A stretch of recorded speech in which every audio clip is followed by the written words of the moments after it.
ॐ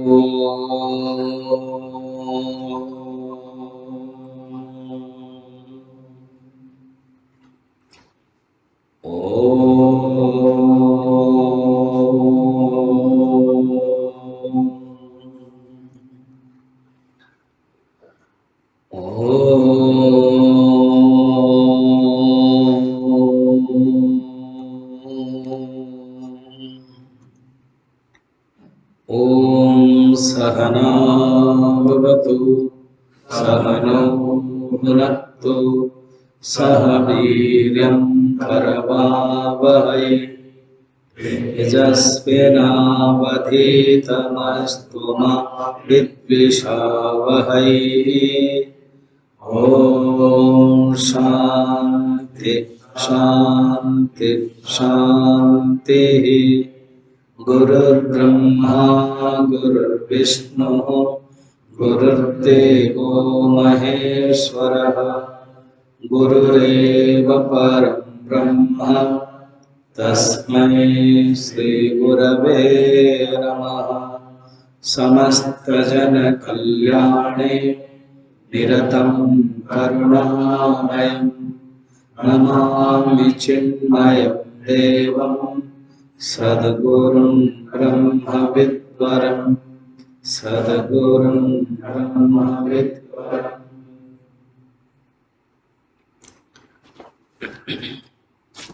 4 number क्षुद्व्याधिश्च चिकित्स्यतां प्रतिदिनम्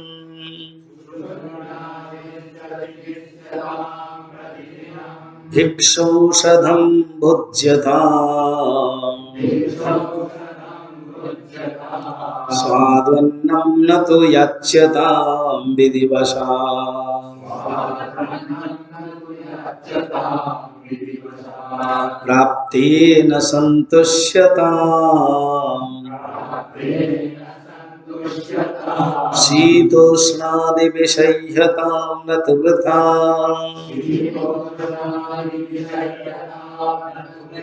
वाक्यं समुच्चार्यताम्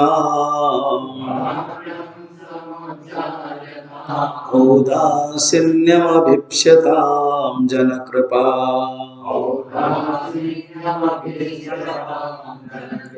नैष्ठुर्यमुत्सृज्यताम्।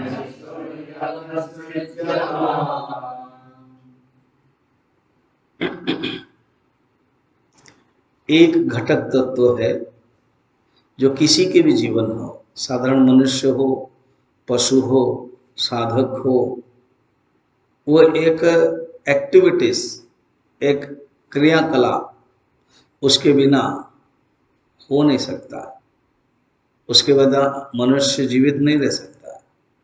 वो है भोजन। पशु भी भोजन करता है, चिमटी भी ढूंढती है भोजन के लिए, मगर इस भोजन की दृष्टि, भोजन के प्रति दृष्टि कैसे रखना है, वही साधना है। भोजन के लिए क्या भावना रखनी है, एटीट्यूड, दृष्टि, वो बता दें। फर्स्ट कहते हैं, और विशेष करके जो 3 स्तर के साधक इस पंचदश साधना पंचकम के लिए है, एक है उच्चतम प्रौढ़ साधक, दूसरा है एक आध्यात्मिक साधारण साधक, तीसरा है गृहस्थ के लिए। तो ये पहला और दूसरों को ये ध्यान रख करके आचार्य ने कहा, और जो तीसरा है वो गृहस्थ है, उनको भी किस प्रकार की दृष्टि रखनी है वो भी बताएगी। कहते फर्स्ट ये क्षुधा जो है, भोजन मनुष्य करता क्यों? भूख लगती है इसलिए करता है। भूख को मिटाने के लिए भोजन है, आनंद के लिए नहीं, सुख के लिए नहीं। कहीं मैंने पढ़ी थी, विदेश के एक राजा है, उसको राजा लोगों को अलग अलग एटीट्यूड, अलग अलग भावना आ जाती है कि ये करना वो करना। एक के अंदर बचपन से ही भोजन के प्रति बहुत आसक्ति हो गई। तो मनुष्य कितना भोजन कर सकता है? 5 बार। तो उसके अंदर एक डेवलप हो गया, भोजन करने में आनंद सुख मिलता है। तो उसने क्या किया, जब थोड़ा सा युवराज हो गया तो पूछता गया कि मैं हर 1 घंटा में कैसे भोजन कर सकता हूं। मैक्सिमम 15-18 घंटा में 5 बार मनुष्य करता है, ऐसे तो 3 बार हम लोग करते हैं, चाह आदि मिला करके 5 बार। उसने कहा कि मैं लगभग 12-15 बार कर सकता हूँ। शुरू किया, राजा भी बोले ठीक है, मेरा बेटा तो कर रहा है, करने दो, छोड़ दिया। राजा भी गुजर गए, अब ये राजा हो गया पावरफुल। मनुष्य के अंदर जब पावर आता है ना, वो करप्शन करता है। तो उसने बुलाया वैद्य को, बोलो हर 1 घंटा में मैं भोजन करना चाहता हूँ। डॉक्टर ने कहा ये तो संभव नहीं, क्योंकि भोजन जब करोगे 3-4 घंटा तो लगता है उसको डाइजेशन करने के लिए, पेट आपका भारी रहेगा ना। मुझे नहीं, कुछ मेथड बताओ। तो उन्होंने कहा मेथड तो डाइजेशन तो करना ही पड़ेगा 2 दिन। एक हो सकता है क्या, भोजन करो फिर उसको वोमिट करो, वो हो सकता है। क्योंकि उसको झूम लगा है कि भोजन करने में आनंद है, सुख है। नया नया बढ़िया बढ़िया गरम गरम पकौड़ी, गरम गरम वो उसको मजा आता था। तो उसका ठीक मैं करूंगा। वोमिट करता था, तो वोमिट करने के लिए दवाई चाहिए, तो डॉक्टर बोला दवाई दो। दवाई खाता था, करता था। बहुत जल्दी, शायद 8 साल में मर गया। स्टोरी के क्लाइमैक्स है, शरीर एक बना हुआ है, इतने ही चाहिए। अब उसको ज्यादा यूटिलाइजेशन करोगे तो सिर्फ वही राजा 8 साल में मर गया। ये इतिहास है घटना। मेरा पॉइंट केवल ये है, कितना सुंदर इसको एटीट्यूड साधना के रूप में दिखाया। क्या, भोजन सुख का साधन नहीं है। भोजन में आनंद जो लगता है, खुश लगता है, क्योंकि अनादिकाल से जीवात्मा के अंदर विषय के प्रति भोग की जो इच्छा है, उसके कारण ये एक अनुभव है। और ये सबसे प्रत्यक्ष अनुभव है भोजन। फिर हम देखते भी है, ये भी एक भोजन है। कोई अच्छी चीज देखते हैं, आचार्य शंकर तो आहार का अर्थ बताया, आहार्यते इंद्रियाणे इति आहार। इंद्रियों के माध्यम से जो आहरण करते हो वो आहार है ना। सुंदर पहाड़ है और आधा छिपा हुआ आधा दिखता है, पर बर्फ है, उसके साथ बादल है। फिर जब देखते हैं लास्ट तक एक घर है, इतना तक, तो जब लगता है कि कभी कभी ये सब छुट्टी मिल जाए तो वो जो लास्ट घर तक मैं पहुंच जाऊंगा, फिर मजा आएगा। जरूर कोई ना कोई रहता है और मेरा जो सफेद या येलो या डट्टी फेलो या लाल ड्रेस देख के थोड़ा सा तो रोटी दे देगा, खिला देगा, और आनंद रात में सो जाऊंगा, फिर घूम घाम करके आऊंगा। वो जो देखते ही मजा आता है ना, वो भी आहार हो गया। समझ में? एक ब्रह्मचारी तो बोलता है वहां तक क्लाइमेक्स तक पहुंच जाने से कितना बढ़िया है। फिर हमने समाधि आरती के बाद बोल दिया नेक्स्ट जन्म में पक्षी बन जाओगे, तो जरूर वहां पहुंच जाओगे। तो जब मनुष्य जब देखता है और खुश होता है, वो भी एक आहार है। फिर म्यूजिक सुनता है ना, 3D म्यूजिक उसको बोलते हैं ना, तुम अपना एयरफोन में ही सुनोगे तो उसकी आनंद लगता है, वो भी एक आहार है। फिर टच हुआ, हाँ, फिर धीरे धीरे बारिश हो रही है, तो हमारे जो अंदर है अच्छा सुंदर हाफ जैकेट निकला और एक फुल जैकेट निकला, अच्छा लगता है, तो भी एक आहार है। शब्द, स्पर्श, रूप, रस, फिर ये खाने का, ज्यादातर ये खाने का ही रस है, अच्छा लगता है ना। खीर जब बनता है ग्लास में घोल लेते हैं, क्योंकि बर्त जो स्टील प्लेट में वो जगह होता ही नहीं है, इसमें लेते हैं। फिर उसके बाद जो खाते हैं, खाते समय पता है आंख बंद हो जाती है, वो जो रस है। तो कहते हैं ये साधक के लिए नुकसान है। क्या इसका अर्थ खीर नहीं खाएंगे स्वामी जी? खाओ, मगर दृष्टि चेंज करो। क्या है ये? क्षुधा एक व्याधि है, भूख एक रोग है, व्याधि माने रोग। भूख एक व्याधि है, उस रोग को दूर करने के लिए मेडिसिन खाते हैं। कोई भी रोग होता है तो मेडिसिन खाते हैं। विटामिन डी सबने खाया? रोज मत खाना, हफ्ता में एक बार। मैं तो देखा कि कल भी खाया, आज भी खाया, फिर दिमाग खराब हो जाएगा। हफ्ते में एक बार। तो विटामिन डी नाम ही है विटामिन के लिए। विटामिन डी ऐसे सूरज में है, ultra violet rays, red violet rays, तो विटामिन के लिए खाते हैं। सिर दर्द हो रहा है, कुछ खाते हैं।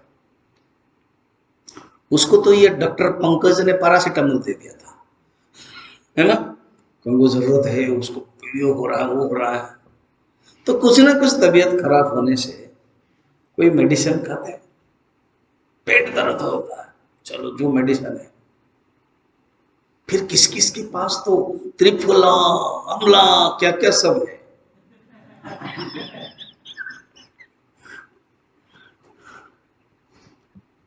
स्वामी जी आप सब यही देखते रहते हो, आपको विवेक चूड़ामणि दिखाई नहीं देता है?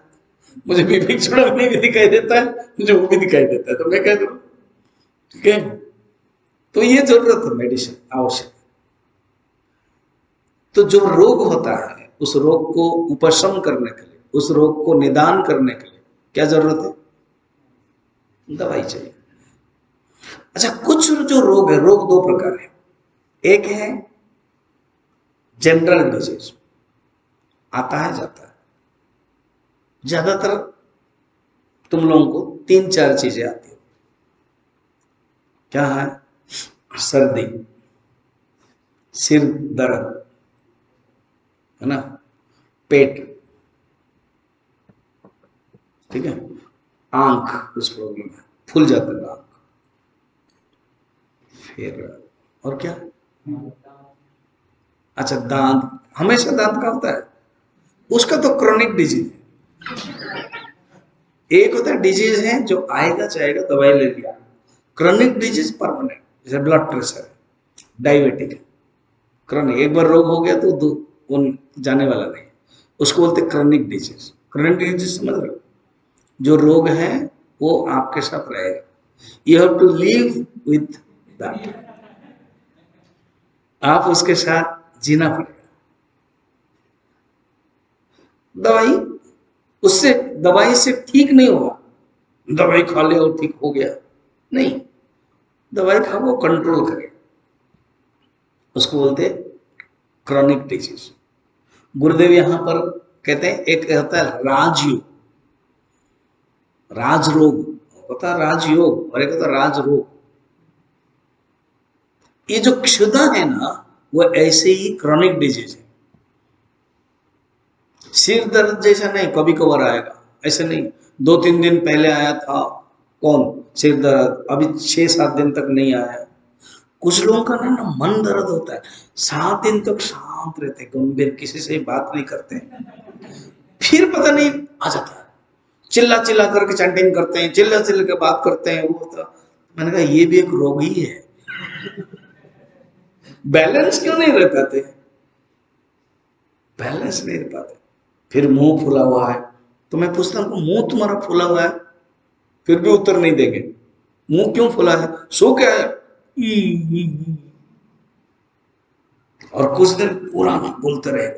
आप पूछते हो नहीं बोलते हो, तो डांटते हो, तो कभी बोलते हैं कभी नहीं बोलते। मैंने से ये क्या, कौन सा रोग है? इसका नाम है शास्त्र में मानसिक रोग है, भव रोग है, ये भी एक रोग है। इस रोग को दूर करने के लिए हम लोग आए हैं। इस रोग को दूर करने के लिए वेदांत पढ़ रहे हैं। इस रोग को दूर करने के लिए ही अध्यात्म शास्त्र है। एक होता है शारीरिक रोग, वो जो शरीर रोग है दो प्रकार बताया, टेम्पररी है, आएगा जाएगा, दवाई खाओ, और एक क्रॉनिक डिजीज बोलते हैं। तो क्षुधा भी ऐसे ही क्रॉनिक है, जन्म से ही साथ में आता है। ऐसे कोई बोलेगा नहीं नहीं नहीं नहीं, नहीं मैं जब जब जन्म हुआ ना उस समय भूख नहीं थी, फिर 10 साल के बाद मेरे भूख शुरू हो गई, ऐसा नहीं है। भूख साथ में है। आचार्य का यहाँ पॉइंट देखना बड़ा सुंदर है। भूख है, भूख के निदान है खाद्य। चेंज हो गया दृष्टि, दृष्टि चेंज हो गई। क्या? खाद्य सुख का साधन नहीं है, खाद्य सुख का उपाय नहीं है, खाद्य सुख का उपकरण नहीं है।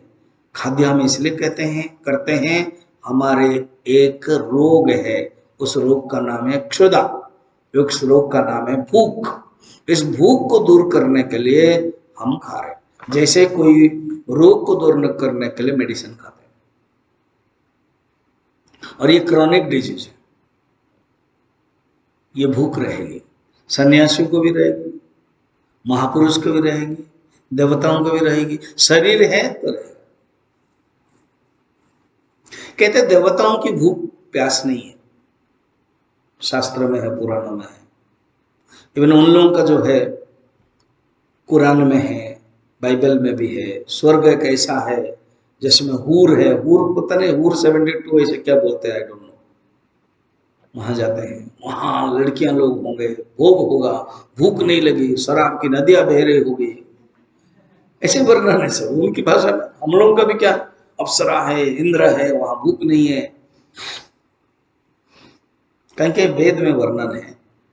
देवताओं के जो शरीर है ना, हमारे जो शरीर है, हम लोग विवेक चूड़ामणि में पढ़े, हम लोग तत्वबोध में पढ़े, ये जो शरीर है पंच महाभूत से बना है, पंचकरण से। क्या क्या? आकाश, वायु, अग्नि, जल, पृथ्वी। पंचदशी ग्रंथ में और डिटेल आएगा। ये जो पसीना निकलता है ना, ये जल तत्व से, और जो शरीर में मल निकलता है ना, ये पृथ्वी तत्व है। स्नान अच्छे से नहीं करोगे, साबुन नहीं लगाओगे, तो शरीर में पूरा जमाट रहेगा, जैसे कारपेट होता है। साफ नहीं करोगे, जैसे फर्श होता है, जैसे हम लोग के मंदिर अगर साफ नहीं करोगे। गुरुदेव क्या करते थे पता था? आते थे, 83 की बात करो, और हम लोग यहाँ बैठते थे, तो ऊपर से तो हम लोग साफ करते थे, और मैं ही तो पतला था, ऊपर चढ़ जाता था इसमें। हाँ, ऊपर चढ़ के साफ करता था। तो गुरुदेव क्या करते थे? ऐसे देखते थे, ऐसे, ऊपर नहीं, ऐसे, फिर हमको दिखाएंगे। मैं तो उस समय पूरा फ्यूज हो जाता था। तो 500 डिवोटीज होंगे, डेलीगेट्स, उन्हीं के सामने दिखाएंगे। फिर कुछ कुछ दयालु डिवोटीज आएंगे, बोलेंगे ब्रह्मचारी जी कर लेंगे ना, वहां करना ही पड़ेगा, फिर कर लेते थे ऐसे। तो वो लेयर्स होता था। तो जो भूख है, इसको दूर करने के लिए खाना है। क्षुद्र व्याधि, देखो तो लिखा हुआ है, क्षुद्र व्याधि चिकित्सता। चिकित्सा मैंने क्या? ट्रीटमेंट, चिकित्सा करते। बोलते ये जो खाना है एक चिकित्सा है। अन्न क्षेत्र एक चिकित्सा है। देखो, आप डॉक्टर के पास जाते हो, आजकल तो डॉक्टर के साथ भी झगड़ा करते हैं, मारपीट करते हैं, पेपर में निकलता है। और कभी आप सोचते हो डॉक्टर को हम लोग भगवान का दर्जा देते हैं, जैसे गुरु को देते हैं, ऐसे डॉक्टर आप भगवान है, आप भगवान है। तो डॉक्टर के साथ मुक्का मारते हो क्या? हॉस्पिटल में आप झगड़ा करना चाहते हो? नहीं। वो जो देते हैं दवाई, ले आता। और फिर कहते को नहीं वो दवाई उसको दिया, वो दवाई मुझे क्यों नहीं देते, उसमें बहुत मिठास होता है, उसमें मुझे दो, ऐसे बोलते हैं नहीं। जो मिलता है डॉक्टर देते हैं, लेते हैं। ये दृष्टि रहती, एटीट्यूड। जब चिकित्सा में जाते हैं, जब चिकित्सालय में जाते हैं, जब डॉक्टर के पास जाते हैं, ये अन्य क्षेत्र भी ऐसे ही कि ये चिकित्सालय है, ये हॉस्पिटल है, उसमें डॉक्टर है, जो खाना बनाता है वो भी डॉक्टर, और खाने के बारे में और भी आएगा, दोष क्या है, गुण क्या है, सब डिटेल टॉपिक है इसमें। खाने के बारे में 3-4 पॉइंट बताने वाले हैं। तो कहना के क्या चाहते हैं, अन्न क्षेत्र को एक भोग का आयतन मत समझो। आयतन समझ रहे हो, field. The dining hall, the अन्न क्षेत्र is not the field of your enjoyment, it is a hospital. चिकित्सा करने के लिए जाते हो, वहां आप खाते हो। क्षुद व्याधि चिकित्स्यता। फिर कहते हैं प्रतिदिनम, शब्द डाल दिया बढ़िया से, प्रतिदिनम, रोज। ये नहीं कि नहीं 3 दिन पहले हमने खाया था और आज नहीं खाएंगे, ऐसे नहीं, रोज खाना पड़ता है। प्रतिदिनम, ये प्रतिदिनम इस तरफ भी है उस तरफ है, उसको कौन सा न्याय कहते हैं, देहेली दीपन न्याय। तेजस्वी रोज पूछते हैं स्वामी जी, इसलिए आज रेडी रहना, रोज पूछते रहते हैं उसको क्या बोलते हैं। तो देहेली दीपन न्याय, जो देहेली है, देहेली मैंने थ्रेश होल्ड बोलते हैं इंग्लिश में। तो वहां पर दीप जब रहता है, अंदर भी उजाला और बाहर भी उजाला, ये जो प्रतिदिन इस तरफ भी उस तरफ। क्षिद व्याधि चिकित्सकम प्रतिदिनम। तो आपको तो मेडिसिन चाहिए, भोजन चाहिए। देखिए दृष्टि कैसे, कौन सा ये भोजन, न कहते हैं ये औषध लेना है, भिक्षा शोधम, ये भिक्षा है। भगवती भिक्षाम देहि। हरिद्वार में जाओ, ऋषिकेश में जाओ, उत्तरकाशी में जाओ। हम जब कोर्स कर रहे थे ना 84-86 में, यहाँ कुछ बिल्डिंग का कुछ काम हो रहा था, इवन ये सत्संग हॉल 84 लास्ट या 85, मुझे एग्जैक्ट याद नहीं आ रहा। तो हमारे जो आचार्य है उन्होंने गुरुदेव से परमिशन लिया कि ब्रह्मचर्य को डिस्टर्बेंस होगा, क्या हम उत्तरकाशी ले लें। तो गुरुदेव करुणामय है, वहां कह लो। हम लोग ने 4 महीने मारा। गलत अर्थ मत समझना कि हमको भी मिलेगा चांस, कोई बिल्डिंग फील्डिंग नहीं हो रहा है अभी, सब टिपटॉप है। कहीं जाना नहीं है, बाद में लास्ट में जाते हैं, वो अलग बात। तो वहां मौका मिला 4 महीना रहने के लिए। उन्होंने अलग अलग ग्रंथ लिया, उन्होंने बहुत सुंदर हमें प्रैक्टिस करवाया। क्या करवाया, एक काली कमली वाला अन्न क्षेत्र होता है, जो थोड़ा सा सन्यास में पहले से होंगे इस मार्ग में, वो जानते होंगे, जो नए नए हैं नहीं जानते। काली कमली वाला अन्न क्षेत्र, आजकल तो कार्ड बनता है, ये बनता है, उस समय कुछ नहीं था, कोई भी जाकर ले सकता है। तो गुरु हमारे आचार्य ने कहा कि जाओ तुम लोग, डाइनिंग हॉल में खाना बंद, किचन को मना कर दिया कि इन लोगों को ब्रह्मचर्य को खाना नहीं खाना। तो जो गेस्ट स्टूडेंट है उनको कहा कि तुम लोग मत करो, ये केवल ब्रह्मचर्य के लिए है, वो लोग खाएंगे। फिर प्रश्न होगा ब्रह्मचारिणी, वो भी जाना पड़ेगा। तो ब्रह्मचारिणी को भी जाना है, तो जाकर क्या करना है, देखा कैसा है थोड़ा सा बता देता हूं। जो दाल है ना, वो एग्जैक्ट येलो कपड़े के जब साफ करवाते हैं, येलो पानी है ना, वो ऐसे ही है। और कभी कभार दाल का एक मूंग दाल हो या अरहर दाल हो, होता है जैसे सागर में एक जहाज घूम रहा है।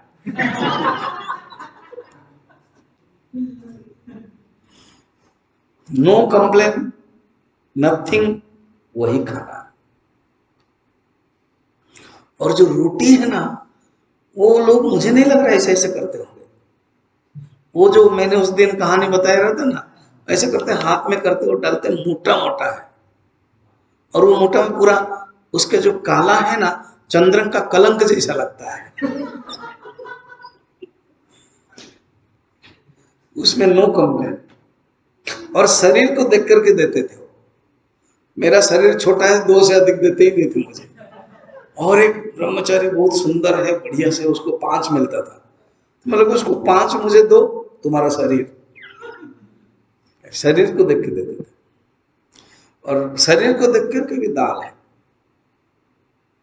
सब्जी नहीं, सिर्फ दाल। और कभी कभार अगर फंक्शन है, कोई दया करेंगे तो फिर कद्दू का सब्जी है। कभी कभार कद्दू का सब्जी माने परम आनंद। सोचो, ऐसे संत लोग 200-250, उत्तरकाशी की बात कर रहा हूं, अभी भी है। और वही खाते हैं, साधना करते हैं। आजकल तो वो सुविधा हो गया, सबके रूम में कुछ ना कुछ किचन है, थोड़ा थोड़ा कुछ बना लेते हैं, लेके आते हैं, थोड़ा कुछ और बना लेते हैं। और उस समय ऐसे साधना करते थे। तो भिक्षु सधम, ये क्या है? इसको भिक्षा बोलते हैं। तुम लोग जब सेंटर में जाओगे, किसी के डिवोटीज के घर में खाने के लिए जाओगे, तो नहीं बताना कि ओ अम्मा ने बुलाया डिनर के लिए। नहीं नहीं, वो डिनर नहीं बोला जाता है। क्या बोला जाता है? पहले पहले समझ में नहीं आएगा क्या भिक्षा बोलते हैं। थोड़ा सा जो थोड़ा सा घर के रईस घर के हैं, वो ये लो तो ले लिया, मगर भिक्षा, स्वामी जी आप हमारे घर के में भिक्षा आएंगे?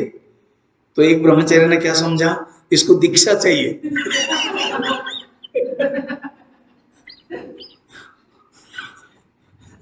भिक्षा है, अर्थात कितना सुंदर है ये। आपको ये परंपरा शब्द है, स्वीकार करना है। डिनर लंच ब्रेकफास्ट नहीं बोलना है, क्या है? भिक्षा। हमारे भी यहाँ तो ब्रेकफास्ट के लिए भिक्षा, ब्रेकफास्ट भिक्षा, लंच भिक्षा, डिनर भिक्षा। भिक्षा का अर्थ क्या होता है? भिक्षा का अर्थ है जब कोई, हाँ मैं वो बता रहा था। सेकंड क्या हुआ? सेकंड कुछ दिन के बाद आचार्य ने कहा सुनो, कल तुम लोगों को जाना है, नो गेस्ट स्टूडेंट, ओनली ब्रह्मचारी, काली कमली वाला नहीं जाना है। शहर में जो उत्तरकाशी के जो गांव है, किसी के घर में जाओ, ऑल एंड सडन जाओ, वहां से जो मिलेगा वो लेके आओगे। हाँ, और हमारा आचार्य भी वही खाते थे। बोलते मेरे लिए भी बंद करो। जैसे गुरुदेव के बारे में वो बोल रहे थे ना, स्वामी स्वत्मानंद जी, उस दिन वो पनिशमेंट दिया तो गुरुदेव ने भी नहीं खाया। तो हमारे आचार्य भी, हम लोग देते थे, रखते थे, फिर वो थोड़े थोड़े लेते थे सबसे, फिर वही खाते थे। फिर एक दिन डिसाइड कर लिया, काली कमली वाला मत जाओ, किसी के घर जाओ, मांगो, वो मना करेंगे तो नेक्स्ट जाओ। और सन्यासी के लिए नियम है 3 घर से ज्यादा नहीं जा सकते। तो एक घर मना कर दिया, कुछ कुछ ना मना कर, दरवाजा बंद, कौन है? भगवती भिक्षाम दी, टक बंद कर दिया। तो उस समय कैसे लगेगा मालूम है ना? जब करोगे पता चलेगा। दिन भर में भाड़ में जाए सन्यास, क्योंकि अहंकार को चोट लगता है। मेरे पास पैसा है, मैं खा लूंगा, क्या है? तो 3 घर से अधिक नहीं है। फिर सेकंड जाओगे, फिर वो देंगे आपको, तो वो देंगे, नहीं देंगे, फिर जाओगे, फिर लेंगे, तो वो फिर लेके आओगे। और वहां तीखा, वो तीखा है सब। तो गुरुदेव, हमारे गुरुदेव भी बोलते थे ऐसे है, क्या करना है? जाओ गंगा पानी में, उसको डुबा के लाओ, उसको डुबा के लाओ और खाओ। ये है भिक्षा। क्या पर्पस क्या है ये? क्यों ये साधु संत के लिए किया जाता है? अर्थात आप पूर्ण रूप में भगवान के प्रति समर्पित है। भोजन के लिए आपका चिंतन, आपकी समय नहीं है। आपका सदुपयोग केवल परमात्मा के चिंतन में। समाज से आप निर्भर हो, गृहस्थ जो देंगे वही ले लिया। इसको बोलते हैं भिक्षा। कुछ कुछ तो सिर्फ एक ही बार खाते थे दिन में, रात में नहीं। जब थोड़ा सा हम उत्तरकाशी जाएंगे तभी समझ में आएगा कि भिक्षा का अर्थ क्या होता है। क्षुद्वादिश्च चिकित्सतां प्रतिदिनम भिक्षौषधम भुज्यताम्। अर्थात ये क्षुधा है, एक रोग है। भिक्षा को तुम एक औषध रूप में लो और करो। तो ये आचार्य ने ये नियम बनाया सब साधक के लिए। ऐसे करना चाहिए। देखो शंकराचार्य पिक्चर में भी देखा था, वहां तो रियली एक पिक्चर में बनाया गया कि माँ आई, माँ खिला रही थी, माँ अन्नपूर्णा। मगर और भी देखेंगे शंकराचार्य भी मांगते थे भिक्षा। मांगा भी है, उसमें वर्णन है। वो कनकधारा स्तोत्र तभी एक माँ ने दिया है। ठीक। अब कितना नंबर हो गया?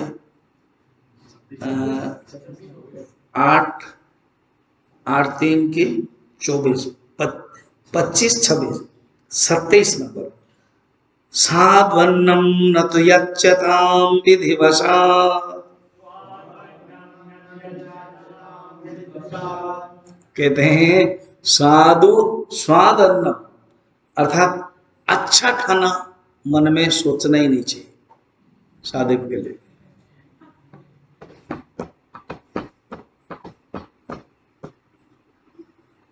भोजन 3 प्रकार है, तामसिक, राजसिक, सात्विक। तामसिक खाद्य शरीर के ऊपर प्रभाव डालता है, राजसिक खाद्य भी शरीर के ऊपर प्रभाव डालता है, सात्विक खाद्य ही शरीर और मन के ऊपर अच्छा प्रभाव डालता है। भोजन का 3 दोष है और भोजन का 3 गुण है। भोजन का जो 3 दोष है वो क्या है समझ।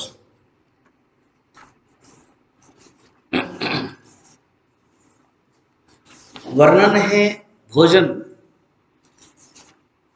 कैसे होना चाहिए। 3 गुण क्या है और 4 गुण क्या है और 4 दोष क्या है। एक दोष है सत्व दोष। अर्थात क्या है कि भोजन अपने ईमानदार से होना चाहिए। अगर बेईमानी का दोष हो गया तो फिर भोजन में मन के ऊपर प्रभाव पड़ता है, सत्व दोष। ठीक है।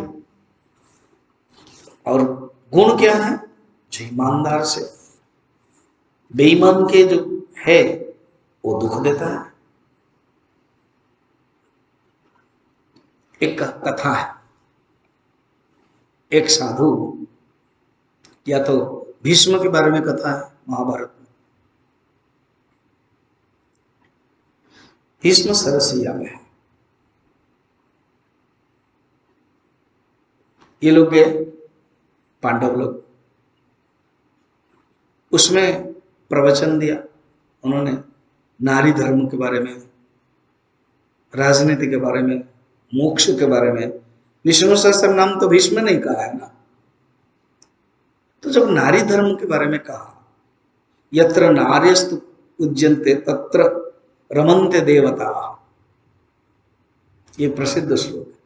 जहां नारी पूजा प्राप्त करती है वहां देवता लोग रमण करते हैं। नारी को सम्मान करना चाहिए। द्रौपदी हंसने लगी थोड़ी सी, तो भीष्म तो सरसिया में देखा, अरे माँ तुम हंसी क्यों?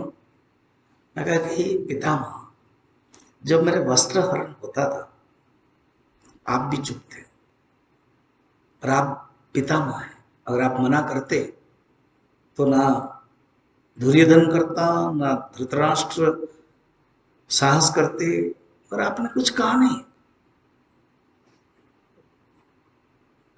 ऐसे तो भीष्म ने प्रतिज्ञा की थी, पिताजी को वचन दिया था कि उस सिंहासन में जो बैठेगा मैं उनको आपके जैसे पूजा करूंगा और मैं सेवा करूंगा।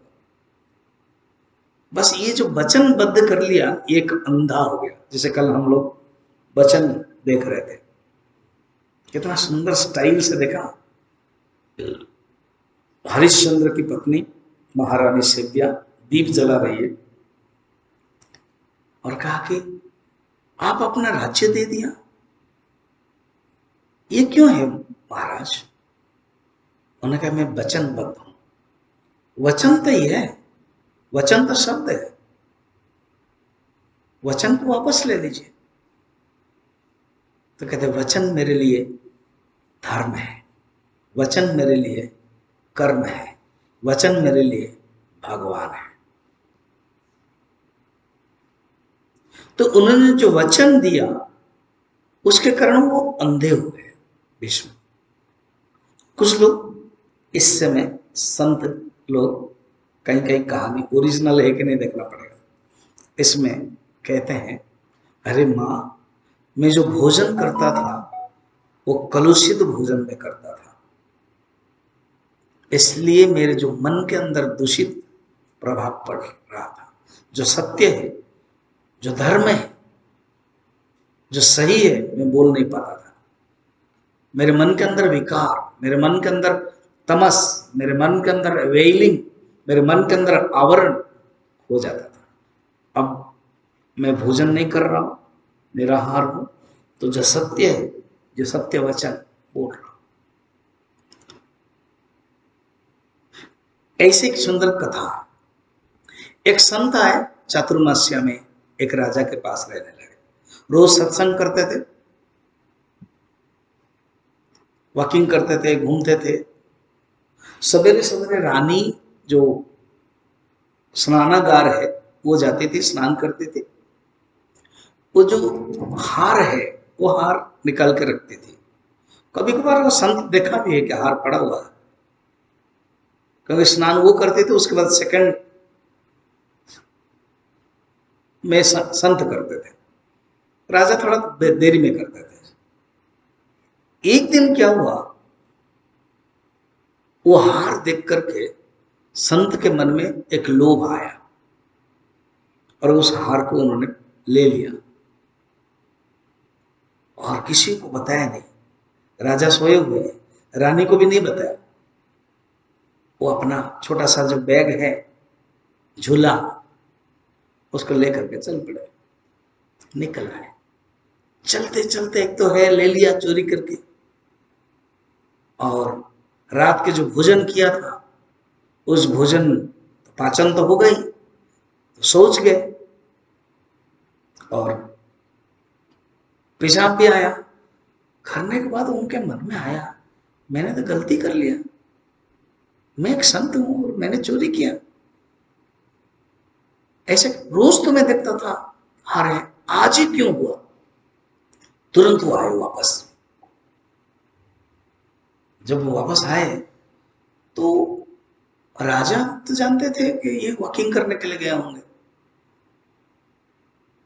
तो राजा ने को कहा कि सुनो, रात का जो खाना बनाया था कौन बनाया था पता लगाओ।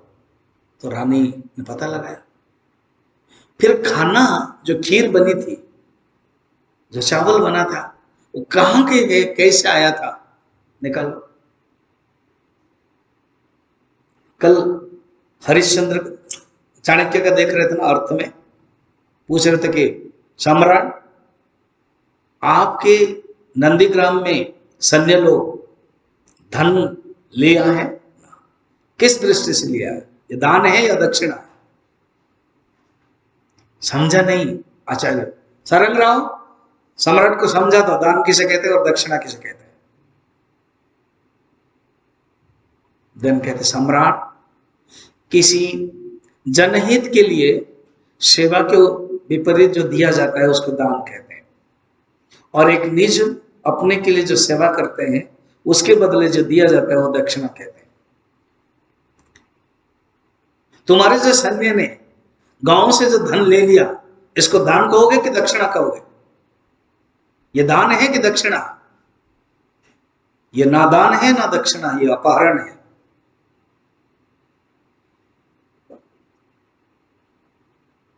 जी आचार्य, मैं धन को वापस लूंगा। याद रखो सम्राट, अनीति से, अधर्म से जो धन लिया गया है वह अनर्थ का, पतन का कारण है। क्या ब्यूटीफुल है ना, एक एक वाक्य ही महावाक्य है। तो ये यहां पर कथा को कंक्लूड करते हैं और आज के लिए समापन करते हैं। संत का बुलाओ, बुलाया गया, जो खाना बना रहे थे उसको पूछा रात में क्या सोच रहे थे। तो वो जो खाना बनाने वाला था वो सोच रहा था मेरी बेटी की शादी है, पैसा नहीं है, चोरी करना पड़ेगा। उसने बना के जो सोच रहा था वो संत के मन में प्रभाव पड़ा। फिर दूसरा है, भोजन कहां से आया था? अन्न पूछा गया, ये जो चावल है, ये जो अन्न है सस्यगार से। तो देखा कि सैन्य लोग आक्रमण करके लेके आए थे, जो अभी चाणक्य में देख रहे थे। तब उन्होंने कहा देखो, तुम्हारे राज्य में अन्न के दूषित के कारण तुम्हारे भी मन में प्रभाव पड़ेगा, मेरे मन में भी प्रभाव पड़ेगा, सबके मन में प्रभाव पड़ेगा। अन्न का सत्व ईमानदार और बेईमान लक्षण है। बेईमान खराब गुण है और ईमानदार अच्छा गुण है। चाणक्य कैसे थे कल देखा ना, वो आया था धनिक, बोला कि वार्तालाप है निजी है कि राजकीय कल्याण के लिए, ना निजी, फूंक दिया। निजी बातों में मैं अंधकार में भी तू ना तेरे से सुन सकता हूं, मैं राज के दीप नहीं ले सकता। इतना ये लोग ईमानदार थे। तो भोजन के एक गुण एक दोष देखा, बाकी 3 दोष 3 गुण हम लोग कल देखेंगे। ओम पूर्णमदः पूर्णमिदम्